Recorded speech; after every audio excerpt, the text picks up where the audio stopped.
Komisi Pemilihan Umum Kabupaten Bangli segera menggelar rapat pleno rekapitulasi perolehan suara pemilu 2024 tingkat kabupaten.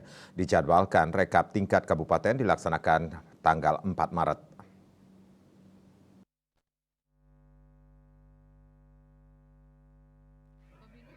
Ketua KPU Bangli IKD Adiawan mengatakan hingga Senin siang pelaksanaan rekapitulasi perolehan suara di tingkat kecamatan masih berlangsung. Dari 4 kecamatan di Kabupaten Bangli, baru 3 kecamatan yang sudah tuntas melakukan rekapitulasi, yakni Tembuku, kemudian Bangli, dan Kecamatan Susut. Sementara itu, rekapitulasi di Kecamatan Kintamani sebenarnya dijadwalkan selesai Minggu 25 Februari. Namun karena dokumen yang harus diprint dan digandakan banyak, sehingga disepakati prosesnya dilanjutkan Senin.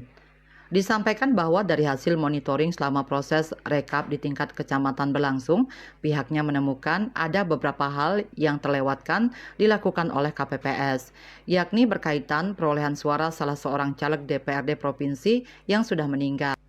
Seharusnya pada saat di TPS, ketika mendapatkan suara, suaranya dibawa ke suara parpol. Ini yang dilewatkan KPPS. Begitu dapat suara disahkan jadi suara sah. Terkait hal itu, Adiawan mengaku telah menyampaikan kepada saksi mengenai ketentuan tersebut.